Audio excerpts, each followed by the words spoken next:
que amor e atitude são inseparáveis, pelo menos na vida daquele que ama de fato e de verdade. Porque na boca de quem só tem discurso, existe a separação. Existe fala, mas não existe prática. E todo amor que é falado, que não se materializa, é discurso. E de discurso o mundo está cheio. Então, eu queria conversar com você um pouquinho sobre esse assunto, antes de eu ler o verso que está na tela, só para você, assim, situar. No capítulo 13, o Senhor Jesus vai dar aquela atitude prática sobre o que é servir e amar, quando o próprio Jesus pega uma bacia e vai lavar os pés dos discípulos. Lembrem-se que naquele tempo, cada casa havia um escravo, e este era um papel do escravo.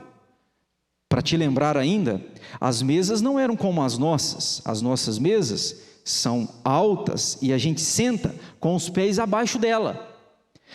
A mesa no tempo de Jesus era quase que ao chão, no máximo 10 centímetros do chão. Algumas eram literalmente no chão. E você então se sentava, não em cadeira, mas ao lado da mesa, os seus pés ficavam próximo ao alimento, razão pela qual toda casa tinha um escravo para lavar o seu pé. É higiênico, mantém-se limpo, principalmente no ambiente em que não se usava sapatos, mas sandálias e muitas vezes descalço. Pois é, Jesus vai dar essa atitude, esse exemplo, no início do capítulo 13. E aí, irmãos, quase no final, no verso 34, olha o que Jesus vai dizer. Novo está na tela, você pode também ler na sua Bíblia. Novo mandamento vos dou, que vos ameis uns aos outros. Qual é o parâmetro, qual é o modelo para eu amar o meu próximo, amar o outro, Senhor? Aí ele vai dizer, assim como eu vos amei, que também vos ameis uns aos outros. O padrão é ele, e aqui é extraordinário, o nível é máximo, é excelente. Olha o verso seguinte, nisto conhecerão que todos sois meus discípulos, se tiverdes amor uns aos outros. Introdutoriamente, escute-me. Jesus não está dizendo que nós seremos conhecidos como discípulos dele pela religião que temos. Sou presbiteriano, portanto, se sou presbiteriano, sou de Cristo. Sou batista, portanto, se sou batista, sou de Cristo. Sou assembleano, portanto, se sou assembleano, sou de Cristo. Jesus não está dizendo que é pela nossa religião. E Jesus também não está dizendo que é por aquilo que a gente professa. Eu posso professar, mas não é o falar que me torna conhecido como discípulo dele. Jesus está dizendo no verso 35, nisto conhecerão todos que sois meus discípulos, 2 pontos, se tiverdes amor uns aos outros. Ou seja, o que me caracteriza discípulo é a forma como amo o meu próximo. Há amor em ti por aquele que está próximo de ti? Então é discípulo. Este amor que há, ele é verborrágico? Ele é da boca para fora? Ou é um amor prático, que se materializa, que se concretiza? Não, pastor, o meu amor se materializa, se concretiza. Então Jesus diz, nisto você vai ser conhecido como meu discípulo. Pois é. Eu gosto de Francis Schaeffer, embora eu ache os seus livros um pouco complexos às vezes de ler, mas são de profundidade incrível. Ele disse uma coisa que eu acho interessante. Ele disse que, Francis Schaeffer afirma que o amor é o argumento irresistível. Ele diz o seguinte, que não há nada que consegue ir contra a um amor praticado. Quando você ama de fato e de verdade, não há argumentos que possam superar o fato de este amor ter sido colocado em prática. É um amor além do discurso, e nós estamos, eu já disse aqui em outras ocasiões, que a gente está numa época de muito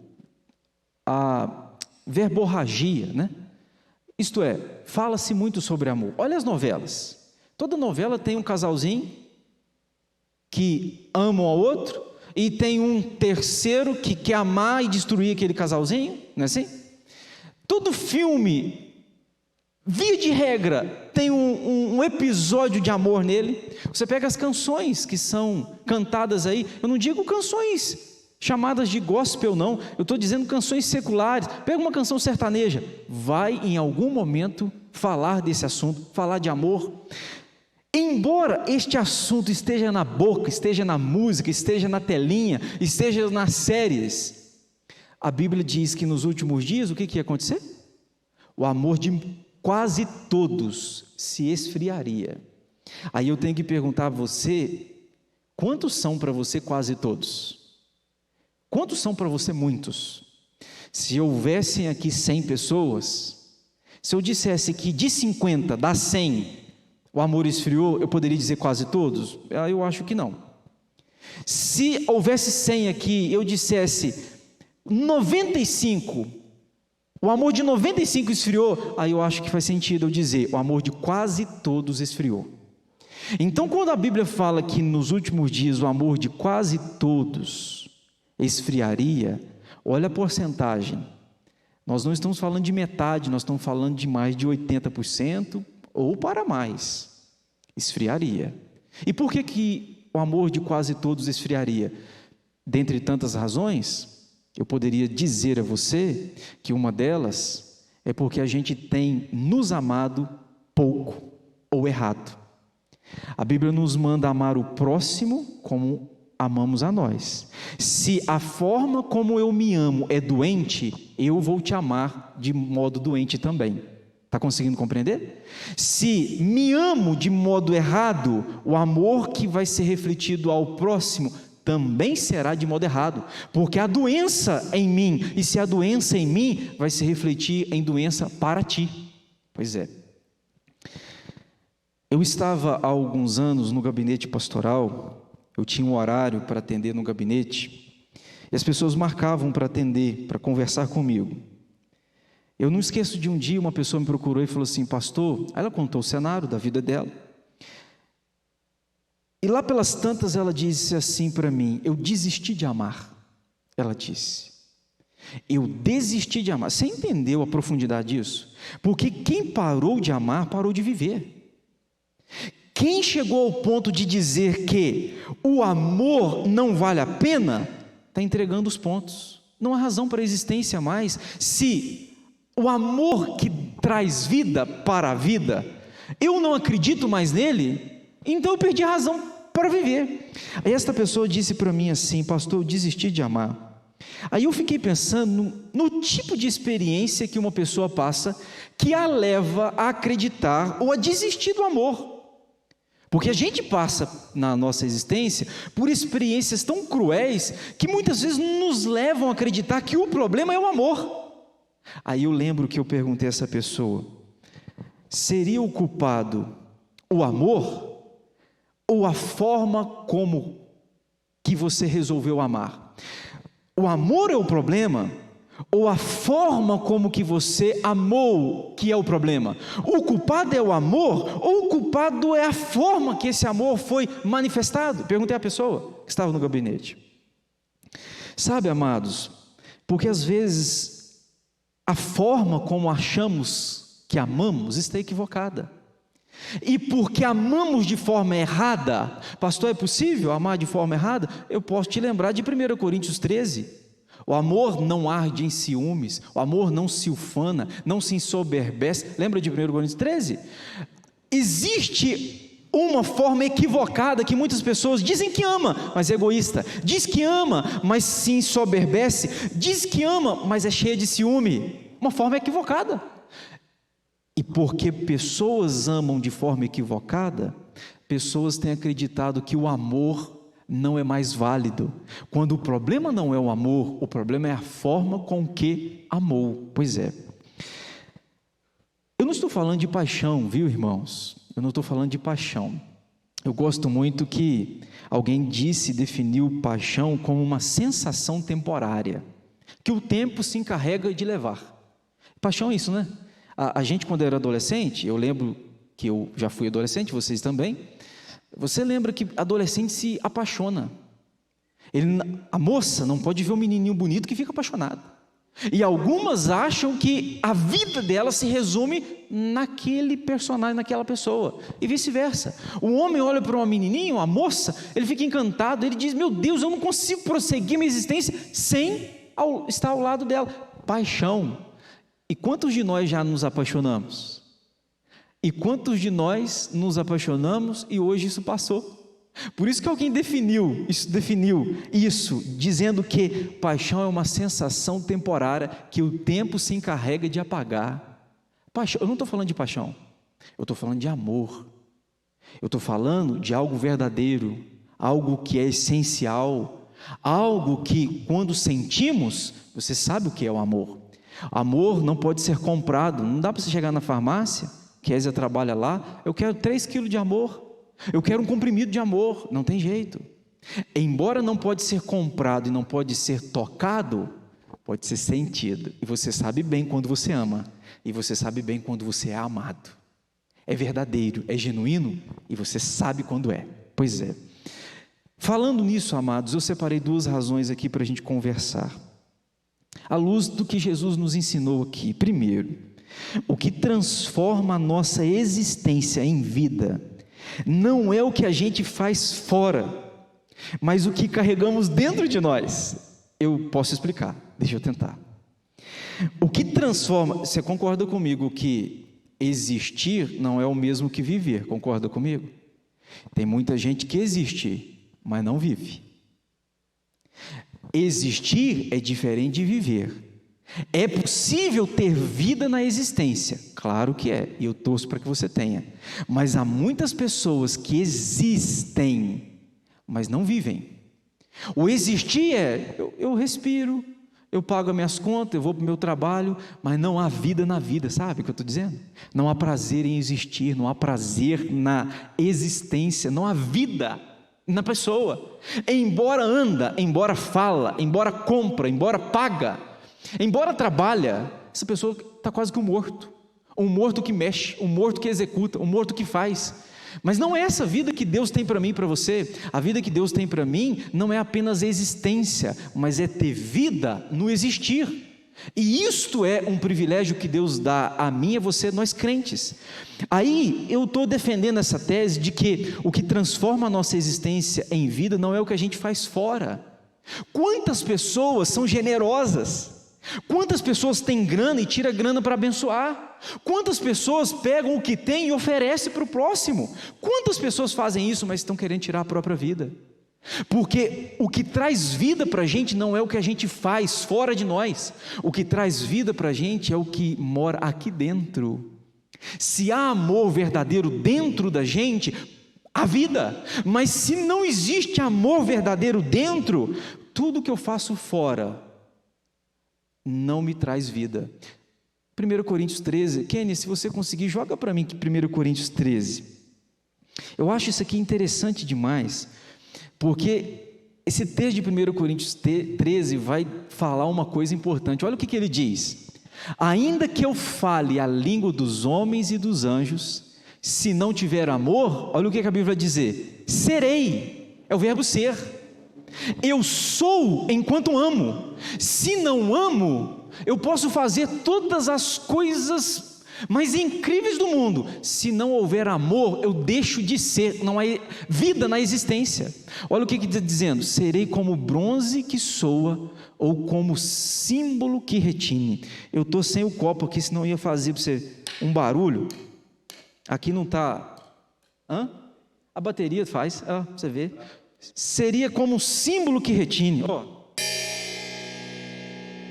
que isso mudou na sua vida? O que mudou? Fala a verdade, você é um cara melhor hoje, hein? Que mulher bacana, melhorou. Não muda a vida da gente, Se eu falar a língua dos homens e dos anjos, se eu não tiver amor, eu serei como um símbolo que retine, não traz significado, valor, essência alguma para a nossa existência. Aí o texto vai continuar, usando também ser. Ainda que eu tenha o dom de profetizar, olha, esse homem é o profeta, Olha, o nível dele é elevado. E conheça todos os mistérios e toda a ciência. Um homem é dotado de um conhecimento que não é só humano, é profundo, porque o texto está dizendo ao ponto, volta ao verso anterior, ainda que eu tenha o dom de profetizar e conheça todos os mistérios, mistério é o que está oculto, ainda que eu conheça todos os mistérios e toda a ciência, olha o que vai dizer, ainda que eu tenha tamanha fé, a ponto de transportar monte. Irmão, você já ouviu alguém transportar monte? Pico da bandeira, vá para a direita, e o pico da bandeira, já viu isso? Irmão, eu não vi nem pedacinho de pedra, quanto mais monte. Mas o texto está dizendo que, ainda que se você tivesse uma fé de dizer ao monte pico da bandeira, vai para o Jequitibá, e este monte fosse, olha o que ele vai dizer: se você não tiver amor, nada serei. Ou seja, faz isso tudo, está fora de você, faz isso tudo, mas não há amor, nada você é. Eu sou enquanto amo, se não houver amor em mim, não há vida em mim. Olha para você ver a profundidade da coisa. Veja o verso 3, aí o camarada é generoso, né? Olha só o generoso que eu disse agora há pouco. Ainda que eu distribua todos os meus bens, não está falando de dar 10%, 5%, uma parte, não. Ainda que eu distribua todos os meus bens entre os pobres, e ainda entregue o meu próprio corpo, é o sujeito que está colocando a sua vida como mártir. Eu morro por você, está dizendo, eu estou disposto a morrer por você. Que aplauso, né? Um homem desse tem que ser aplaudido. Aí ele vai dizer, para ser queimado, se não tiver amor, nada disso me aproveitará. Amados, por isso que eu estou defendendo essa tese. O que transforma a nossa existência em vida não é o que a gente faz fora de nós, é o que há dentro de nós. Tem muita gente fazendo muitas coisas boas fora, e você pode fazer. Eu não estou dizendo que não deva fazer. Eu estou dizendo que não é isso que traz vida na vida, é o que existe dentro da gente, é o que existe dentro. Por isso que o Senhor Jesus disse que nós temos que amar o próximo como a nós mesmos, porque há amor em mim, haverá amor em mim para ti, porque em mim existe a suficiente para compartilhar contigo. Aí nós estamos vendo uma sociedade o quê? Doente, uma sociedade que não se ama, não tem amor por ela, ou o amor por ela está doente, porque o que é um amor doente por si? Ou é exagerado, acima do que deve ser, o sujeito se acha Deus na terra, acho que o mundo tem que viver em prol dele, o mundo tem que girar em torno dele, ele se ama tanto que ele se acha a última cocada a última bolacha do pacote, não é assim que o pessoal fala? Ele se acha tanto que ele é o último pedacinho de bolo na tábua. Ele acha. Amor doente, se ama, mas está equivocado. E existe aquele outro lado, a pessoa que se ama pouco demais, ela se considera a pior das piores. Gostei que o Esdras falou isso aqui domingo, Esdras, eu te ouvi, depois de domingo, obviamente. Deus pode usar você, e às vezes a gente coloca como um empecilho que, eu sou muito pequenininho, eu sou miserável, você diz, eu sou fraco. Irmãos, eu queria que você se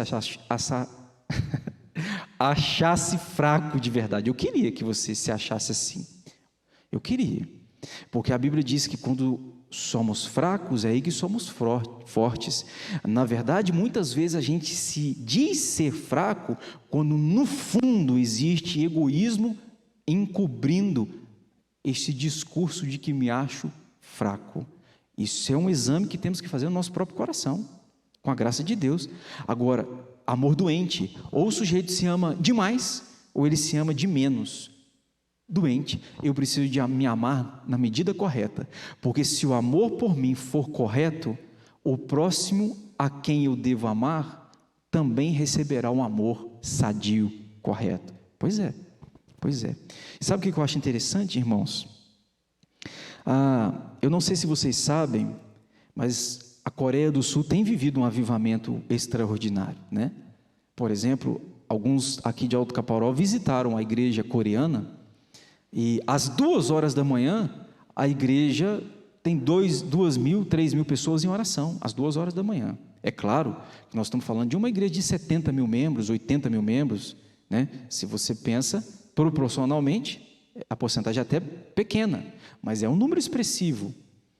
de você pensar 2.000 pessoas às 2 horas da manhã orando. E sabe como que este avivamento começou? Em 1907. E sabe qual foi o pontapé inicial que este avivamento começou? Quando a igreja resolveu estudar a primeira epístola de João, falando sobre amar ao próximo. Começaram a estudar sobre o que era o amor e o dever que eu tenho de te amar e você me amar. Deus começou a operar. E este avivamento vem. Até hoje o mundo todo põe os olhos na Coreia do Sul, inclusive a igreja presbiteriana lá, eu louvo a Deus, põe os olhos lá para aprender com eles o que a gente deve fazer aqui. E eu já pedi a Deus, Deus, o que o Senhor está fazendo lá, faz aqui também. É só você pesquisar um pouquinho e você vai ver o extraordinário de Deus acontecendo na Coreia do Sul. Por ironia divina, a Coreia do Norte é ainda um dos países mais fechados para o Evangelho. O Norte, o país mais fechado. O Sul está vivendo um dos maiores avivamentos atuais da nossa época. Deus coordenando a história. Pois é, sabe como começou? Falando sobre amar. Deus começou a operar. Pois é. Eu vou então, amados, para o meu segundo ponto. E escute aqui que eu fico com esse segundo e a gente encerra. Amor divorciado de atitude é discurso. E de discurso, a gente está cheio. O mundo não precisa mais não. Se eu digo, eu te amo, mas é só daqui para fora, não há prática, não há atitude desse amor, é discurso. E de discurso o mundo está cheio. Vejam os canais de TV. Vejam, como eu disse, as novelas, os seriados, os jornalistas, que muitas vezes dizem que ama, mas não consegue estender a mão para ajudar aquele que precisa de um ato de amor. Sabe com quem que eu aprendo que amor deve ser acompanhado de atitude? Com o próprio Deus. João 3,16, porque Deus amou o mundo de tal maneira que deu. Deus amou, falou verdade, mas Deus foi demonstrar isso com atitude. Porque te amo, eu dei. Porque te amo, eu dou. O que Ele doou? O melhor. Então o próprio Deus me ensina que o amor que não é acompanhado de atitude é discurso, e de discurso o mundo está cheio, e nós não precisamos mais de discurso, nós precisamos mais de atitude, de prática, dizer que ama e amar de fato e de verdade. Por isso que eu disse, amados, que o nosso problema não é o amor. Tem muita gente colocando a culpa no amor, mas o problema muitas vezes é a forma como que essa pessoa resolveu amar, a forma. E isso aqui é interessante, isso é interessante. Hoje nós estamos num tempo, né, irmãos, que a gente confunde muito. A quantidade de informação a gente confunde com sabedoria. A gente acha que porque há muita informação disponível, eu sou sábio. Eu vou ilustrar. Eu sou da época que, quando o professor dizia assim, hoje tem pesquisa para casa, a gente arrepiava o cabelo. Porque o professor dizer que tem pesquisa para você fazer fora da sala de aula, significava que eu tinha que procurar uma biblioteca, eu tinha que achar o livro, eu tinha que achar o livro que falasse do assunto que o professor queria, elaborar um trabalho, portanto eu tinha que ler o livro, eu tinha que sentar, elaborar e apresentar o trabalho. Eu era desse tempo. E os mais bem-sucedidos nessa área, o papai e a mamãe tinham um Barça, não é assim? Vários volumes. Meu pai tinha, que não era o Barça, mas era 11, está até lá em casa, eu tenho esses livros, 11 livros, e eu me achava o cara, porque dependendo do assunto, em casa eu pesquisava, 11 livros falando, aí o professor dizia, você vai pesquisar sobre, por exemplo, a Inconfidência Mineira, um exemplo, o cidadão, eu pensava, meu Deus, e agora? Onde que eu vou achar um livro que fala do assunto? Aí hoje o professor fala assim, meus alunos, tarefa de casa, vocês vão trazer um material para mim falando sobre Inconfidência Mineira. O aluno não está preocupado, ele chegou em casa, ele pega o smartphone dele, Google, ainda nem digita, ele põe no Voice, trabalho sobre Inconfidência Mineira, aí coloca lá, o Google entrega pronto, aí ele fala assim, está aqui professor, eu sei. Note, porque ele tem a informação, ele se julga saber da informação, ele se julga conhecedor. Nós estamos numa sociedade que diz: eu não preciso aprender, eu sei.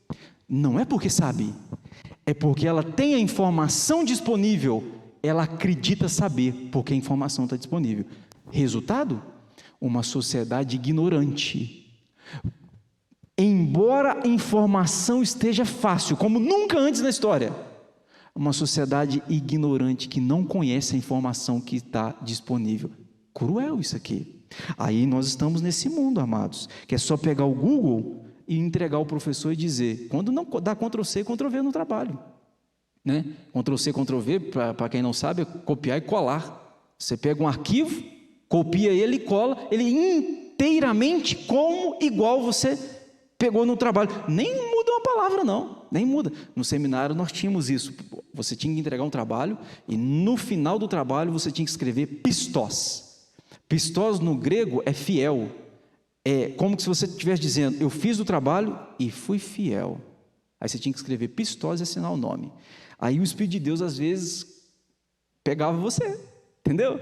Você fez o trabalho, às vezes você foi meio trapicola, né, no trabalho, aí no final você tinha que escrever pistós. Irmão, que difícil era escrever o pistós quando o cara era trapicola, entendeu?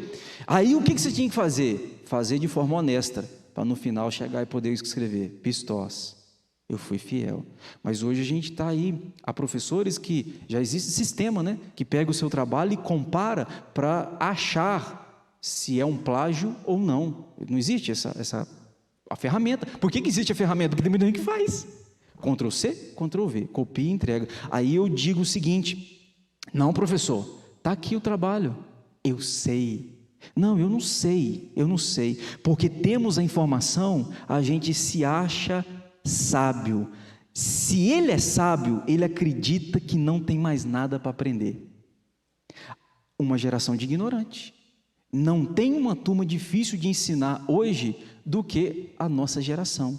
Se julga sábio porque tem a informação, mas quando na verdade, sábio nunca foi. Eu já disse isso, vou repetir. Para mim, o ignorante e o defunto são similares. Pode explicar? Posso. O defunto não sabe que está morto, e dá problema a quem está à sua volta.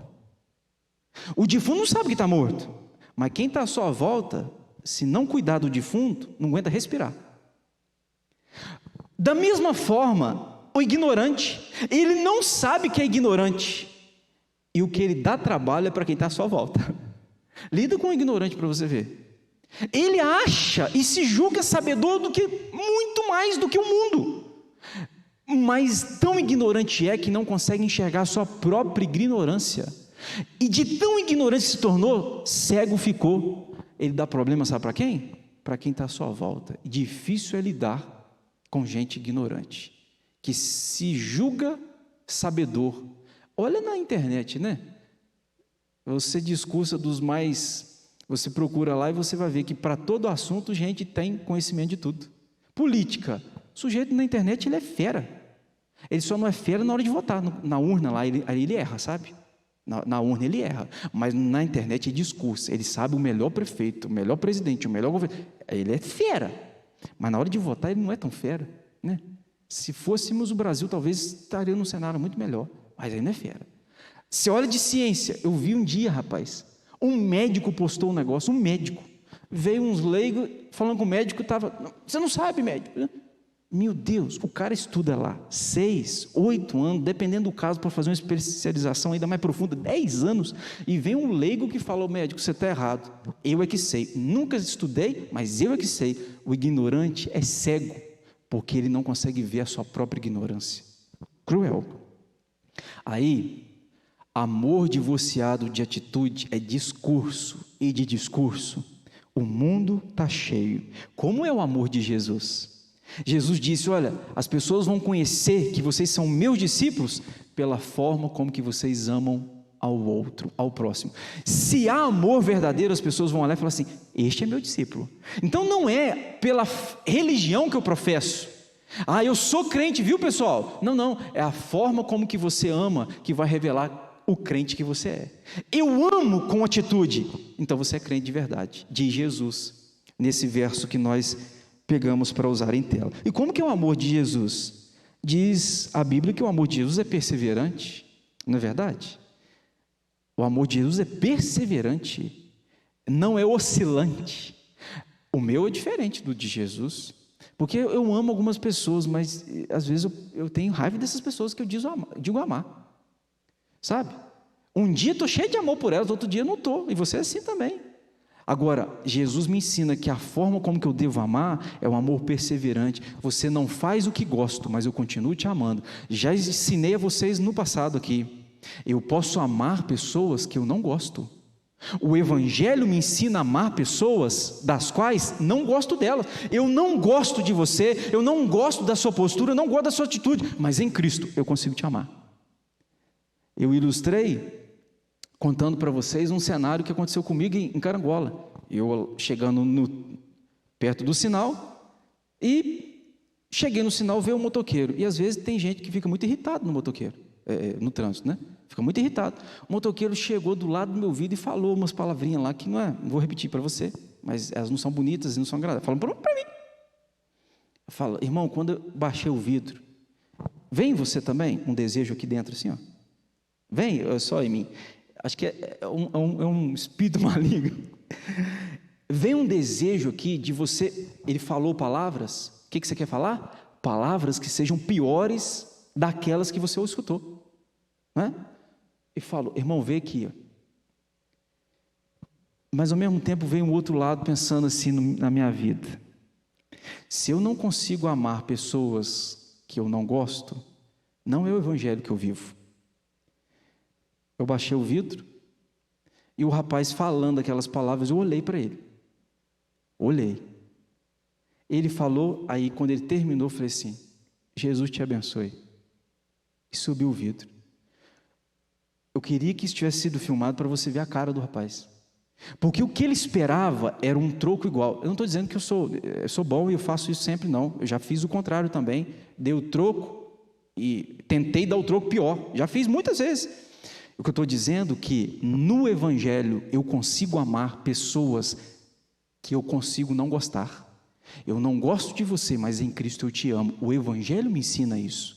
O Evangelho me ensina isso. Pois é, o amor de Jesus é perseverante, o amor de Jesus é humilde, ele pega a toalha para lavar os pés dos discípulos, ele é Deus, ele que deveria, gente, por favor, lava o meu pé aqui agora, eu preciso, dar um brinco aqui, ele tem autoridade para... Não, mas sendo Deus, diz Filipenses 2,5, né? Não julgou com usurpação ser igual a Deus, antes a si mesmo se esvaziou, assumindo forma de homem. Notem vocês, ele pega a bacia e vai lavar o pé dos discípulos, tanto é que Pedro fala, Senhor, como sendo eu teu discípulo, você vai lavar os pés a mim? E Jesus fala com ele, Pedro, se eu não te lavar os pés, você não tem parte comigo. Você lembra que Jesus falou? Se eu não te lavar os pés, de modo nenhum. Como é que é o texto? Se eu não te lavar os pés, você não tem parte comigo. Jesus está dizendo mais ou menos nesse sentido. Pedro, você precisa de ser lavado. A regeneração é um ato que precisa acontecer na sua vida para que você faça parte do meu reino. Pois é, Jesus me ensina que o amor dele é humilde e Jesus me ensina que o amor dele alcança os inimigos. Porque achamos que devo amar quem me ama, devo amar quem gosta de mim, mas o Evangelho me ensina a amar quem odeia a mim. Você me odeia, mas eu quero te amar, mesmo tendo você como inimigo. Há uma história conhecida, possivelmente vocês devem ter conhecido isso, sobre Abraham Lincoln, nos Estados Unidos, que quando se candidatou à presidência, e sempre acontece uma coisa parecida assim, né? Ele se candidatou à presidência e levantou-se um inimigo à candidatura do Abraham Lincoln. Este homem é chamado de Sr. Stanton. Ele colocava apelidos no Abraham Lincoln, ele debochava das suas posturas, das suas falas, levantou-se como um inimigo mesmo. Abraham Lincoln ganhou a presidência, foi eleito, e colocou este homem, que antes era um acusador, como ministro da guerra dos Estados Unidos.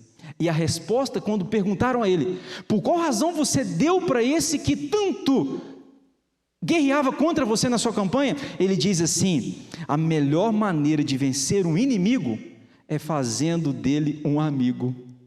Ele colocou o rapaz, que era o maior inimigo, ao lado como ministro no seu governo. E você sabe bem que Abraham Lincoln foi assassinado em 14 de abril de 1865.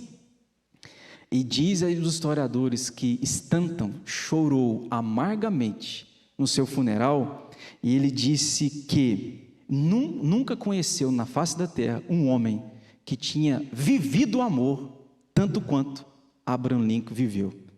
Interessante isso.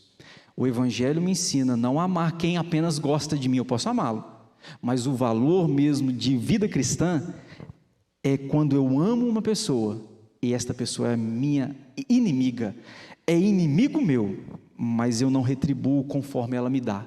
Você me dá ódio, mas eu te dou amor. Isso é Evangelho. O Senhor Jesus nos ensinou isso. Agora, como que a gente é conhecido, né, amados? Jesus disse: olha, vocês serão conhecidos como meus discípulos pela forma como que amam. Como que a gente é conhecido? Às vezes a gente é conhecido pela nossa ortodoxia. Que é isso? A forma como que a gente é zeloso na doutrina. Estou dizendo que a gente não possa ser, mas isso não revela se a gente é de Cristo ou não. Não é pela ortodoxia, tudo certinho, pontual. Não é isso que revela. Você vê isso na Bíblia, né? A igreja de Éfeso era uma igreja ortodoxa, séria, uma igreja que Paulo vai elogiar a igreja, mas Paulo vai fazer uma oração pela igreja e fala assim: eu oro para que vocês sejam tomados de toda a plenitude de Deus. Vocês andam muito certinho, mas há algo que vocês ainda não experimentaram. Paulo foi orar pela igreja. Às vezes a igreja acha que ela tem que ser conhecida pelos seus dons, né? Dons e talentos. A igreja de Corinto, uma igreja cheia de dons, mas Paulo vai falar para aquela igreja, tanto é 1 Coríntios 13, ele vai falar de amor. Vocês são bons nos dons, mas falta-lhes o amor. Pois é. Você vai ver, por exemplo, uma igreja modelo, a igreja de Jerusalém, uma igreja que amava de fato e de verdade. Então deixa eu concluir para você e dizer: irmãos, nós não podemos divorciar aquilo que Deus uniu. Amor e atitude devem andar de mão junta, lado a lado. Se eu digo que te amo, as minhas mãos têm que refletir o amor que eu digo ter por você. O meu corpo, a minha vida, deve andar em sintonia com o meu discurso. De outra sorte, é discurso, é símbolo que retine, é jogado ao vento. Mas nós somos chamados para amar, e amar com atitude. Que amemos, irmãos. O amor de muitos esfriaria, mas o nosso não, pela graça de Deus. Vamos ficar em pé? Deus, ministra, Senhor, ao nosso coração esta palavra. Assim como na Coreia o avivamento deu-se o pontapé inicial com essa temática, só podia também nos despertar neste assunto, avivar o nosso coração a viver um amor genuíno, autêntico, verdadeiro, não algo discursivo, algo que impressiona quem ouve, mas nós queremos, ó Deus, um amor genuíno, que é acompanhado de atitude verdadeira, e nos ensina a amar da forma correta, Senhor. Não um amor que arde em ciúmes, um amor que se ensoberbece. Isso não é amor.